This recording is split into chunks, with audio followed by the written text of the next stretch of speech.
নমস্কার বন্ধুরা, আমি শিবানী। আজ আমি আপনাদের সঙ্গে শেয়ার করব ফিঙ্গার ফ্রাই। এর জন্য আমি নিয়েছি সিদ্ধ করে রাখা আলু, নুন, হলুদ, কাশ্মীরি লঙ্কার গুঁড়ো আর গোলমরিচের গুঁড়ো।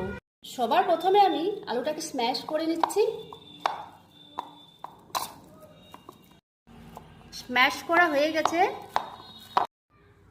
এখন এর মধ্যে আমি দিয়ে দিচ্ছি নুন, হলুদের গুঁড়ো, আর দিয়ে দিচ্ছি লঙ্কার গুঁড়ো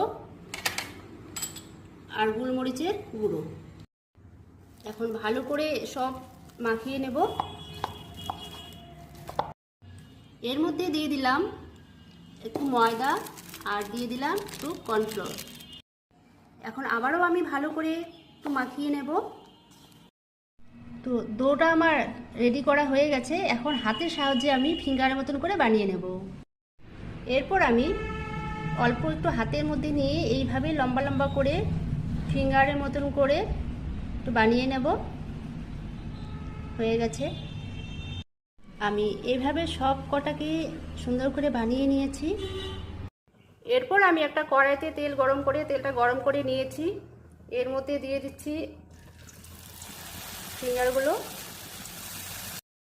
ফিঙ্গারগুলো ভাজা হয়ে গেছে। আমি লাল লাল করে ভেজে নিয়েছি। এখন আমি তুলে নেব।